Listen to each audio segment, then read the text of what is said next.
Hi అండి. ఈరోజు పొడుపు కథ ప్రశ్న పళ్ళు ఉన్న నోరు లేనిది ఏమిటది? ప్రశ్న మరొకసారండి. పళ్ళు ఉన్న నోరు లేనిది ఏమిటది? తెలిస్తే కమెంట్ సెక్షన్లో తప్పకుండా కమెంట్ చేయండి ఫ్రెండ్స్. ప్రతి ప్రశ్నకు ఆన్సర్ చేసిన ప్రతి ఒక్కరికి నా కృతజ్ఞతలు. హాయ్ అండి, నమస్తే. నేను Jhansi. Welcome to our channel Jhansi cooking gardening vlogs. ఎలా ఉన్నారండి? అందరూ బాగున్నారా? నేనైతే చాలా బాగున్నాను. మీరు కూడా చాలా బాగుండాలని మనస్ఫూర్తిగా కోరుకుంటున్నాను. అన్ని అద్భుతమైన టిప్స్ అండి, నో టిప్స్. ఎక్కడ కూడా వీడియోని స్కిప్ చేయకుండా చివరి వరకు చూస్తేనే వీడియో అర్థమవుతుంది కాబట్టి స్కిప్ చేయకుండా చూడటానికి ట్రై చేయండి ఫ్రెండ్స్. ఇంతవరకు నా ఛానల్ని ఎంతగానో ఆదరించి సపోర్ట్ చేసి సబ్స్క్రైబ్ చేసిన ప్రతి ఒక్కరికి కూడా నా కృతజ్ఞతలు తెలియజేసుకుంటున్నాను. ఫస్ట్ టైం మన ఛానల్ ఎవరైనా చూస్తుంటే ప్లీజ్ అండి ప్రీవియస్ వీడియో చూసి మీకు నచ్చితేనే ఛానల్ని సబ్స్క్రైబ్ చేసుకోండి. పక్కనే ఉన్న బెల్ ఐకాన్ని క్లిక్ చేయండి. బెల్ ఐకాన్ని క్లిక్ చేయడం వల్ల నోటిఫికేషన్ వస్తుంది. మన వీడియోస్ అనేది మిస్ అవ్వకుండా చూడగలుగుతారు. ఈ టిప్స్ అన్నిటిలో ఏదో ఒక టిప్ యూజ్ అవుతుంది అనుకుంటే ప్లీజ్ అండి వీడియోని లైక్ చేసి మీ ఫ్రెండ్స్ అండ్ రిలేటివ్స్ షేర్ చేయండి. మీరు ఇచ్చే చిన్న లైక్ వల్ల నా సపోర్టింగ్గా ఉంటుంది, మరికొంతమందికి రీచ్ అవుతుంది. కాబట్టి ప్లీజ్ అండి తప్పకుండా చివరి వరకు చూసి వీడియో నచ్చితే లైక్ చేయడం మాత్రం మర్చిపోకండి ఫ్రెండ్స్. ఈరోజు పెళ్లి రోజు, పుట్టినరోజు జరుపుకున్న ప్రతి ఒక్కరికి కూడా హార్ట్ఫుల్ కంగ్రాట్స్ అండి. Many more happy returns of the day. ఎలాంటి పెళ్లి రోజులు, పుట్టినరోజులు ఎన్నో జరుపుకోవాలని మనస్ఫూర్తిగా కోరుకుంటున్నాను. వీడియో చివరి వరకు చూసి వీడియో నచ్చితే మాత్రం తప్పకుండా వీడియోని లైక్ చేసి మీ ఫ్రెండ్స్ అండ్ రిలేటివ్స్ షేర్ చేయండి. ఇంకా లేట్ చేయకుండా వీడియోలోకి అయితే టిప్ వచ్చేసి మనకి స్పూన్స్ అందుబాటులో ఉండడానికి అద్భుతమైన యూస్ఫుల్ టిప్ అయితే షేర్ చేస్తున్నానండి. ఇలాంటి జాలీ గరిటెలు అయితే మన ఇంట్లో ఉంటూ ఉంటాయి కదండి. మనం ఎక్కువగా పప్పులు వండుకునేటప్పుడు ఇలాంటి జాలీ గరిటెను అయితే యూజ్ చేసుకుంటూ ఉంటాం కదండి.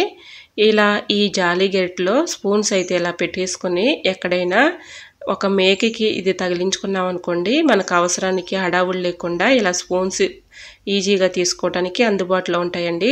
సో తప్పకుండా ట్రై చేయండి. ఇలా స్పూన్స్ అన్నీ కూడా ఇలా జాలి గరిటెకి పెట్టేసి ఎక్కడైనా ఇలా తగిలించుకున్నాం అనుకోండి, మనకి చక్కగా అందుబాటులో తీసుకోవడానికి చాలా ఈజీగా ఉంటుందండి. అవసరానికి మనకి స్పూన్స్ దొరకకపోతే అడవుల్లో ఎక్కడ పడితే అక్కడ పడేస్తూ ఉంటాం కదండి, ఒక్కొక్క టైంలో దొరకవు. అలా ఉన్నప్పుడు ఇలా ట్రై చేయండి. జాలి గరిటెకి ఇలా స్పూన్స్ పెట్టేసుకుని ఎక్కడైనా తగిలించుకుంటే అవసరానికి అందుబాటులో దొరుకుతాయి. కాబట్టి ఇలా ట్రై చేసి చూడండి, 100% వర్క్ అవుతుంది. ఈ టిప్ ఎలా అనిపించిందో తప్పకుండా కమెంట్ సెక్షన్లో కమెంట్ చేయండి ఫ్రెండ్స్. మరొక యూస్ఫుల్ టిప్ని అయితే తెలుసుకుందాం. Tip number 2. జ్యూస్ బాటిల్స్ అయితే మనం ఏదైనా జ్యూస్ కొన్నప్పుడు ఇలాంటి బాటిల్స్ ఇలాంటివి వస్తూ ఉంటాయి కదండి. అలాంటిది ఒక గ్లాస్ తీసుకున్నాను. ఇది జ్యూస్కి వచ్చినటువంటి ప్లాస్టిక్ గ్లాస్ అండి. దీంట్లో అయితే కొన్ని వాటర్ అయితే పోసుకున్నాను. ఇది చాలా బాగా ఉపయోగపడుతుందండి. ది బెస్ట్ టిప్ అని చెప్పుకోవచ్చు. మీ ఇంట్లో జ్యూస్ బాటిల్స్ అలాంటి ప్లాస్టిక్ గ్లాసులు లేకపోయినా ఏదైనా ఒక స్టీల్ గ్లాసు కానీ ఒక బౌల్ కానీ తీసుకొని దాని నిండుగా వాటర్ అయితే పోసుకొని మనం మార్కెట్ నుంచి కొమ్మలతో ఒక్కొక్కసారి కరివేపాకు తెచ్చుకుంటూ ఉంటాం కదండి. ఇలాగ కొమ్మలతో చక్కగా ఇలా వాటర్లో పెట్టేసుకున్నాం అనుకోండి, మనకు అవసరానికి కర్రీస్లోకి చక్కగా యూజ్ చేసుకోవచ్చు. కరివేపాకు మనం ఫ్రిడ్జ్లో అయితే పెట్టుకుంటూ ఉంటాం కదండి, ఒక్కొక్కసారి పాడైపోతూ కుళ్ళిపోతూ ఉంటుంది కదండి. అలా కాకుండా ఇలా ట్రై చేయండి. టిప్ అయితే 100% వర్క్ అవుతుంది. ఇలాగ మనం వాటర్లో అయితే ఇలా కరివేపాకుని పెట్టుకున్నాం కదండి, 2 డేస్కి 3 డేస్కి మనం వాటర్ మార్చుకుంటే సరిపోతుంది. 1 వీక్ వరకు చక్కగా కరివేపాకు ఫ్రెష్గా ఉంటుందండి. కర్రీస్లో కూడా చక్కగా మనం యూజ్ చేసుకోవచ్చు. సో యూజ్ అవుతుంది అనుకుంటే తప్పకుండా ట్రై చేయండి. Tip number 3. నెక్స్ట్ టిప్ మనం తెలుసుకునే ముందు చిన్న రిక్వెస్ట్ అండి. మన ఛానల్ ఎవరైనా ఫస్ట్ టైం చూస్తున్నట్లయితే ప్లీజ్ అండి ప్రీవియస్ వీడియో చూసి మీకు నచ్చే కంటెంట్ ఉంది అనుకుంటేనే ఛానల్ని సబ్స్క్రైబ్ చేసుకోండి. ఈ టిప్స్ అన్నిటిలో ఏదో ఒక టిప్ యూజ్ అవుతుంది అనుకుంటే ప్లీజ్ అండి వీడియోని లైక్ చేసి మీ ఫ్రెండ్స్ అండ్ రిలేటివ్స్కి షేర్ చేయండి. టమోటాలు మనం ఫ్రిడ్జ్లో పెట్టుకున్నా కూడా ఒక్కోసారి కుళ్ళిపోతూ పాడైపోతూ ఉంటాయి కదండి. ఇలా ట్రై చేయండి. టిప్ అయితే 100% వర్క్ అవుతుంది. ఇలా తొడుముల దగ్గర మనం కర్రీస్లో యూజ్ చేసుకునే ఆయిల్ అయితే ఉంటుంది కదండి, ఆ ఆయిల్ కొంచెం ఇలా అప్లై చేసి మనం ఫ్రిడ్జ్లో స్టోర్ చేసుకుంటే ఎన్ని రోజులు ఉన్నా కూడా టమాటాలు పాడవ్వండి. సో యూజ్ అవుతుంది అనుకుంటే తప్పకుండా ట్రై చేయండి. టిప్ అయితే చాలా యూజ్ఫుల్గా ఉంటుంది. Tip number 4. ఫ్రిడ్జ్లో మనం ఫుడ్ ఐటమ్స్ ఎక్కువగా పెడుతూ ఉంటాం కదండి, ఒక్కోసారి మనం ఎంత క్లీన్ చేసుకున్నా కూడా బ్యాడ్ స్మెల్ వచ్చేస్తూ ఉంటుంది. అలా రాకుండా ఉండాలంటే ఈ టిప్ అయితే ఫాలో అయిపోండి, అద్భుతంగా పనిచేస్తుంది. కాఫీ పౌడర్ ప్యాకెట్ అయితే ఉంటుంది కదండి, ఒక ప్యాకెట్ తీసుకొని ఇలా పిన్ని పెట్టి అక్కడక్కడ కొంచెం హోల్స్ పెట్టేసుకొని ఇలా ఫ్రిడ్జ్లో పెట్టుకున్నాం అనుకోండి, మంచి స్మెల్ వస్తుంది. బ్యాడ్ స్మెల్ లేకుండా మంచి స్మెల్ వస్తుందండి. ఫుడ్ ఐటమ్స్ పెట్టుకున్నప్పుడు ఒక్కోసారి బ్యాడ్ స్మెల్ వచ్చేస్తూ ఉంటుంది కదండి, అలా రాకుండా ఉంటుంది. మనకి ఇబ్బంది లేకుండా మనం ఫ్రిడ్జ్ ఓపెన్ చేసినప్పుడల్లా ఒక్కోసారి బ్యాడ్ స్మెల్ లాగా వచ్చేస్తూ ఉంటుంది కదండి ఎంత క్లీన్ చేసినా కూడా. ఇలాగా కాఫీ పౌడర్ ప్యాకెట్కి ఇలా హోల్స్ పెట్టేసి ఫ్రిడ్జ్లో పెట్టుకుంటే స్మెల్ లేకుండా మంచి స్మెల్ వస్తుందండి. సో తప్పకుండా ట్రై చేయండి. టిప్ నెంబర్ 5, మొబైల్లో ఏదైనా చూడాలి అనుకున్నప్పుడు మనం ఇలా పెట్టుకున్నప్పుడు ఒక్కోసారి పడిపోతూ ఉంటుంది కదండి. అలా పడిపోకుండా ఉండాలి అంటే ఇలా ఈ టిప్ అయితే ఫాలో అయిపోండి, 100% వర్క్ అవుతుంది. మనకి ఫోను అడాప్టర్ ఉంటుంది కదండి, ఛార్జర్ అడాప్టర్, అదొకటి తీసుకొని ఇలా పెట్టేసుకున్నాం అనుకోండి, మనం ఏదైనా పని చేసుకున్నప్పుడు ఇలాగ చక్కగా నిలబడుతుంది కాబట్టి చూడటానికి కూడా చాలా బాగుంటుందండి. మనకి కింద పడిపోకుండా ఉంటుంది, ఒక స్టాండ్ లాగా ఉంటుంది. సో యూజ్ అవుతుంది అనుకుంటే తప్పకుండా ట్రై చేయండి. చూసారా, ఈ విధంగా అయితే ఫోన్ పెట్టుకోవడానికి ఛార్జర్ అడాప్టర్ అయితే చాలా బాగా ఉపయోగపడుతుంది. మనం ఎటు తిప్పుకున్నా కూడా అది కింద పడిపోకుండా ఉంటుంది. సో యూజ్ అవుతుంది అనుకుంటే తప్పకుండా ట్రై చేయండి. నెక్స్ట్ టిప్ని తెలుసుకునే ముందు చిన్న రిక్వెస్ట్ అండి, మన ఛానల్ ఎవరైనా ఫస్ట్ టైం చూస్తున్నట్లయితే ప్లీజ్ అండి ప్రీవియస్ వీడియో చూసి మీకు నచ్చితేనే ఛానల్ని సబ్స్క్రైబ్ చేసుకోండి. ఈ టిప్స్ అన్నింటిలో ఏదో ఒక టిప్ యూజ్ అవుతుంది అనుకుంటే ప్లీజ్ అండి చిన్న లైక్ ఇవ్వటం మాత్రం మర్చిపోకండి ఫ్రెండ్స్. మీరు ఇచ్చే చిన్న లైక్ నాకు సపోర్టింగ్గా ఉంటుంది కాబట్టి తప్పకుండా లైక్ చేయడం మాత్రం మర్చిపోకండి ఫ్రెండ్స్. ఏదైనా ఒక బౌల్ కానీ ప్లేట్ లాంటిది కానీ తీసుకొని దాంట్లో ఒక గుప్పుడు రైస్ తీసుకోవాలండి. ఇలా రైస్ తీసుకున్న తర్వాత కంఫర్ట్ ఉంటుంది కదండి, కంఫర్ట్ ప్యాకెట్లో ఉన్నటువంటి కొంచెం కంఫర్ట్ అయితే వేసుకొని ఇలాగ స్పూన్ పెట్టి ఆ రైసు మొత్తం కూడా కలిసేలాగా ఇలా కలుపుకోవాలి. ఇలా కలుపుకున్న ఈ రైస్ని ఏదైనా ఒక కాటన్ క్లాత్ తీసుకొని ఇది గట్టిగా ముడిలాగా వేసి థ్రెడ్ కానీ ఏదైనా ఒక రబ్బర్ బ్యాండ్ కానీ ఉంటే ఇలా పెట్టేసేసుకున్నాం అనుకోండి, అది గట్టిగా ఉంటుంది కాబట్టి టైట్గా అది ఊడిపోకుండా ఉంటుంది.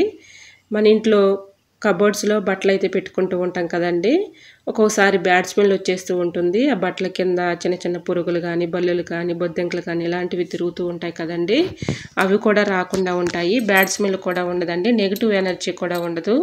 సో తప్పకుండా ట్రై చేయండి. ఈ విధంగా మనం శారీస్ కింద కానీ షర్ట్ల కింద కానీ పిల్లల బట్టల కింద కానీ ఇలా పెట్టేసుకున్నాం అనుకోండి, బ్యాడ్ స్మెల్ లేకుండా ఉంటుంది. అలానే చిన్న చిన్న పురుగులు కానీ బొద్దెంకలు కానీ బల్లులు కానీ రాకుండా ఉంటాయి. సో తప్పకుండా ట్రై చేయండి. టిప్ నెంబర్ 7, ప్లాస్టిక్ బాటిల్స్ అయితే మన ఇంట్లో ఉంటూ ఉంటాయి కదండి. ఒక బాటిల్ అయితే తీసుకున్నానండి, పెద్ద సైజు బాటిల్ తీసుకుని ఇలాగైతే కట్ చేసేసుకున్నాను. ఇలాగా కట్ చేసుకున్న తర్వాత దీన్ని చక్కగా ఉపయోగించుకోవచ్చండి. దీన్ని ఎలా ఉపయోగించుకోవాలనేది ఈ టిప్ అయితే షేర్ చేస్తున్నాను.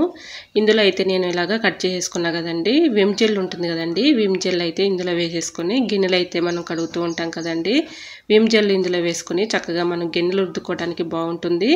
అలానే స్క్రబ్బర్స్ పాడవకుండా ఉండటానికి ఇలా పైన ఒక బాటిల్ పెట్టాను చూడండి. ఈ విధంగా మనం కడిగిన తర్వాత వాటర్ అయితే ఉంటాయి కదండి స్క్రబ్బర్కి, స్క్రబ్బర్ పాడవకుండా ఉంటుంది. వాటర్ కింద ఇలాగ దిగిపోతూ ఉంటాయి కదండి. ఇలా ఈ విధంగా అయితే నేను ఆ బాటిల్ని అయితే తయారు చేసుకున్నాను. యూజ్ అవుతుంది అనుకుంటే తప్పకుండా ట్రై చేయండి. ఇంకొక టిప్ కూడా షేర్ చేస్తున్నానండి. ఇలాగా మన ఇంట్లో జ్యూస్ బాటిల్స్ అయితే చిన్నవి వస్తూ ఉంటాయి కదండి, అవి మనం పడేస్తూ ఉంటాము, వాటిని కూడా చక్కగా ఇలా యూజ్ చేసుకోవచ్చు. జ్యూస్ బాటిల్స్ 2 తీసుకున్నానండి. ఇలాగా మధ్య భాగాన్ని అయితే నేను తీసేసానండి, అంటే కట్ చేసేసిన తర్వాత మధ్య భాగాన్ని తీసేసి పై భాగాన్ని అడుగు భాగాన్ని ఇలాగ జాయింట్ చేసేసుకున్నాను. చూడండి, చూడటానికి చాలా క్యూట్గా ఉన్నాయి కదండి, చాలా బ్యూటిఫుల్గా ఉన్నాయి. మనం కొన్న బాటిల్ లాగానే కనిపిస్తున్నాయి కదండి. ఈ విధంగా మనం ఇంట్లోనే చక్కగా తయారు చేసుకోవచ్చండి. మన కిచెన్లో చక్కగా ఆర్గనైజ్ చేసుకోవడానికి చాలా బాగుంటాయండి ఈ బాటిల్స్ అయితే. ఈ విధంగా అయితే నేను తయారు చేసుకొని ఒక బాటిల్లో అయితే లవంగాలు అయితే వేసుకున్నానండి. ఇంకొక బాటిల్ వచ్చేసి దీనిలో ముందుగానే ఇలా ప్రిపేర్ చేసి పెట్టుకున్నానండి. ఇందులో రాళ్ళు ఉప్పు వేసి దానిపైన లవంగాలు అయితే ఒక 4-5 గుచ్చుకున్నాను. ఇలా గుచ్చిన తర్వాత కంఫర్ట్ అయితే వేసానండి. ఇది చాలా బాగా ఉపయోగపడుతుంది, ది బెస్ట్ టిప్ అని చెప్పుకోవచ్చు. అక్కడక్కడ ఇలా హోల్స్ పెట్టేసుకొని మనం బెడ్రూమ్లో కానీ హాల్లో కానీ బాత్రూంలో కానీ ఒక్కొక్కసారి బ్యాడ్ స్మెల్ వచ్చేస్తూ ఉంటుంది కదండి, అలా రాకుండా ఉండాలంటే ఇలా ట్రై చేయండి. ఇలా ఒక బాటిల్ అయితే నేను రాళ్ళుప్పు అలానే లవంగాలు కంఫర్ట్ అయితే వేసాను కదండి, మనం బెడ్రూమ్లో పెట్టుకున్న హాల్లో పెట్టుకున్న బాత్రూంలో పెట్టుకున్న బ్యాడ్ స్మెల్ లేకుండా ఉంటుంది. ఇలా ఈ బాటిల్స్ అయితే తయారు చేసుకున్నానండి. యూజ్ అవుతుంది అనుకుంటే తప్పకుండా ట్రై చేయండి. ఇవి ఊడిపోతాయేమోనని మీకు డౌట్ అయితే రావచ్చండి, చాలా గట్టిగా స్టిఫ్గా ఉంటాయండి. అటువంటి డౌట్ ఏమీ అవసరం లేదండి, చక్కగా మనకి చూడటానికి చాలా క్యూట్గా ఉన్నాయి. కిచెన్లో చక్కగా ఆర్గనైజర్ చేసుకోవడానికి చాలా యూస్ఫుల్గా ఉంటాయండి. సో యూజ్ అవుతుంది అనుకుంటే తప్పకుండా ట్రై చేయండి. మీకు ఒకవేళ డౌట్గా ఉంటే ఇక్కడ కొంచెం ప్లాస్టర్ వేసేసుకుంటే గట్టిగా ఉంటాయి స్టిఫ్గా. సో ఈ టిప్ మీకు యూజ్ అవుతుంది అనుకుంటే తప్పకుండా ట్రై చేయండి. నెక్స్ట్ టిప్ని తెలుసుకునే ముందు చిన్న రిక్వెస్ట్ అండి, మన ఛానల్ ఎవరైనా ఫస్ట్ టైం చూస్తున్నట్లయితే ప్లీజ్ అండి ప్రీవియస్ వీడియో చూసి మీకు నచ్చి కంటెంట్ ఉంది అనుకుంటే ఛానల్ని సబ్స్క్రైబ్ చేసుకోండి. ఈ టిప్స్ అన్నిటిలో ఏదో ఒక టిప్ యూజ్ అవుతుంది అనుకుంటే ప్లీజ్ అండి చిన్న లైక్ ఇవ్వడం మాత్రం మర్చిపోకండి ఫ్రెండ్స్. మీరు ఇచ్చే చిన్న లైక్ నా సపోర్టింగ్గా ఉంటుంది, మరికొంతమందికి రీచ్ అవుతుంది కాబట్టి తప్పకుండా లైక్ చేయడం మాత్రం మర్చిపోకండి ఫ్రెండ్స్. మనం కిచెన్లో అయితే కూరగాయలు కట్ చేస్తూ ఉంటాం కదండి, కిచెన్లో వచ్చినటువంటి వేస్టేజ్ మొత్తం పారబోస్తూ ఉంటాము. అలా పారబోయకుండా ఓవర్ నైట్ అంతా ఆ వేస్టేజ్ మొత్తం ఇలా నానబెట్టేసుకుని మన ఇంట్లో కొన్ని పూల మొక్కలను అయితే పెంచుకుంటూ ఉంటాం కదండి. ఇలా పూల మొక్కలకి ఇస్తే మంచి క్రాప్ ఉంటుంది, పూలు కూడా మంచి కలర్ఫుల్గా పోస్తాయి. సో ఆ వాటర్ని పారబోయకుండా ఇలాగ మొక్కలకి ఇచ్చుకుంటే మంచి హెల్తీగా పెరుగుతాయి. సో యూజ్ అవుతుంది అనుకుంటే తప్పకుండా ట్రై చేయండి. టిప్ నెంబర్ 9, పొయ్యి అయితే ఆన్ చేసుకొని ఒక గిన్నె అయితే పెట్టుకొని ఒక గ్లాస్ వాటర్ని ఇలా వేసేసుకొని దానిలో అయితే ఒక స్పూన్ టీ పౌడర్ వేసుకుని బాగా మరిగించుకోవాలి. ఇలా మరిగించుకున్న తర్వాత ఎక్స్పైరీ అయిన ట్యాబ్లెట్లు ఉంటూ ఉంటాయి కదండి మన ఇంట్లో. ఎక్స్పైరీ అయిన ట్యాబ్లెట్లు లేకపోతే మామూలు ట్యాబ్లెట్లు అయినా ఒక 2 తీసుకొని ఇలాగా ఏదైనా ఒక కవర్లో వేసుకొని మెత్తగా పౌడర్ లాగా చేసుకోవాలి. ఇలాగ మెత్తగా పౌడర్ లాగా చేసుకున్న ఈ పౌడర్ని టీ పౌడర్ అయితే ముందుగా వేసాం కదండి, అవి మరుగుతూ ఉన్నాయి కదండి. ఇప్పుడు ఈ ట్యాబ్లెట్ పౌడర్ కూడా దాంట్లో వేసేసి బాగా మరిగించుకోవాలి. ఇది చాలా బాగా పనిచేస్తుందండి, ది బెస్ట్ టిప్ అని చెప్పుకోవచ్చు. ఇలాగైతే బాగా మరిగించుకున్న తర్వాత ఈ ట్యాబ్లెట్ పౌడర్ను కూడా అందులో వేసి ఈ రెండు కూడా బాగా మరిగించుకోవాలండి. ఇలా మరిగిన ఈ లిక్విడ్ని ఏదైనా ఒక స్ప్రే బాటిల్ తీసుకుని స్ప్రే బాటిల్లో పోసుకోవాలండి. ఇలాగ ముందుగా అయితే నేను ఒక గ్లాస్లోకి స్ట్రైన్ చేసుకుంటున్నాను. ఈ లిక్విడ్ చాలా బాగా పనిచేస్తుంది. ఇలాగా ఏదైనా ఒక స్ప్రే బాటిల్లో ఈ లిక్విడ్ని పోసేసుకొని మనం నైట్ అయితే గిన్నెలు కడుగుతూ ఉంటాం కదండి. గిన్నెలు కడిగేసిన తర్వాత కిచెన్లోకి గ్యాస్ పొయ్యి కిందకి కానీ అలానే కిచెన్ సింక్లో కానీ ఎక్కువగా బొద్దింకలు బల్లులు ఎక్కువగా తిరుగుతూ ఉంటాయి కదండి. ఆ ప్లేసుల్లో ఎక్కువగా దీన్ని స్ప్రే చేసామనుకోండి చక్కగా మనకి ఎటువంటి ఇబ్బంది లేకుండా ఉంటుంది. బల్లులు కానీ బొద్దింకలు కానీ చిన్న చిన్న పురుగులు కానీ చీమలు కానీ రాకుండా ఉంటాయి. ఈ స్మెల్కి వీటి ఘాటికి అవి రాకుండా ఉంటాయండి. సో యూజ్ అవుతుంది అనుకుంటే తప్పకుండా ట్రై చేయండి. ఇలా గిన్నెలు కడిగేసుకున్న తర్వాత గ్యాస్ స్టవ్ని చక్కగా ఇలా కొంచెం స్ప్రే చేసి ఏదైనా ఒక క్లాత్ పెట్టి ఇలా క్లీన్ చేసుకున్నాం అనుకోండి ఇటు స్మెల్కి కానీ ఘాటుకి కానీ అవి దూరంగా పారిపోతాయండి. సో యూజ్ అవుతుంది అనుకుంటే తప్పకుండా ట్రై చేయండి. ఇలాగ మనం ఏదైనా ఒక స్ప్రే బాటిల్లో పోసుకుని అందులో ఉంచేసుకున్నాం అనుకోండి, మనం నైట్ గిన్నెలు కడిగేసిన తర్వాత ఇలా కొంచెం స్ప్రే చేసుకున్నాం అనుకోండి బొద్దింకలు కానీ బల్లులు కానీ తిరగకుండా ఉంటాయి. సో యూజ్ అవుతుంది అనుకుంటే తప్పకుండా ట్రై చేయండి. ఐ హోప్ ఈ టిప్స్ అన్నీ మీకు నచ్చాయి అనుకుంటున్నా. నచ్చితే మాత్రం ప్లీజ్ అండి వీడియోని లైక్ చేసి మీ ఫ్రెండ్స్ అండ్ రిలేటివ్స్ షేర్ చేయండి. ఎలా వచ్చిందనేది కూడా ప్లీజ్ అండి కమెంట్ సెక్షన్లో మీకు ఏ టిప్ అయితే బాగా నచ్చిందో తప్పకుండా కమెంట్ చేయండి ఫ్రెండ్స్. ప్లీజ్ అండి చూస్తున్నారు కానీ లైక్ చేయట్లేదండి. మీరు చూస్తూ ఉండగానే చిన్న లైక్ ఇవ్వడం మాత్రం మర్చిపోకండి ఫ్రెండ్స్. మీరు ఇచ్చే చిన్న లైక్ నాకు సపోర్టింగ్గా ఉంటుంది, మరికొంతమందికి రీచ్ అవుతుందండి. ప్లీజ్ అండి తప్పకుండా లైక్ చేయడం మాత్రం మర్చిపోకండి ఫ్రెండ్స్. మీకు ఏ టిప్ కావాలనేది కూడా తప్పకుండా కమెంట్ సెక్షన్లో కమెంట్ చేయండి ఫ్రెండ్స్. ఇంతవరకు నా ఛానల్ని ఎంతగానో ఆదరించి సపోర్ట్ చేసి సబ్స్క్రైబ్ చేసిన ప్రతి ఒక్కరికి కూడా నా హృదయపూర్వక ధన్యవాదాలు తెలియజేసుకుంటున్నానండి. ఫస్ట్ టైం నా ఛానల్ ఎవరైనా చూస్తుంటే ప్లీజ్ అండి ప్రీవియస్ వీడియో చూసి మీకు నచ్చే కంటెంట్ ఉంది అనుకుంటే ఛానల్ని సబ్స్క్రైబ్ చేసుకోండి. పక్కనే ఉన్న బెల్ ఐకాన్ క్లిక్ చేయండి. బెల్ ఐకాన్ క్లిక్ చేయడం వల్ల నోటిఫికేషన్ వస్తుంది, మన వీడియోస్ అనేది మిస్ అవ్వకుండా చూడగలుగుతారు. ఈరోజు అడిగిన పొడుపు కథ క్వశ్చన్కి కూడా ఆన్సర్ తెలిస్తే తప్పకుండా కమెంట్ సెక్షన్లో కమెంట్ చేయండి ఫ్రెండ్స్. ఎంతగానో రెస్పాండ్ అయ్యి ప్రతి ఒక్క క్వశ్చన్కి కూడా ఆన్సర్ చేస్తున్న ప్రతి ఒక్కరికి కూడా నా కృతజ్ఞతలు తెలియజేసుకుంటున్నానండి. ఓకేనండి, మరికొన్ని టిప్స్తో మళ్ళీ మీ ముందుకు వచ్చేస్తానండి. అంతవరకు బాయ్. అందరూ బాగుండాలి, అందులో నేను ఉండాలని ఆశిస్తూ నేను మీ ఝాన్సీ. Thanks for watching.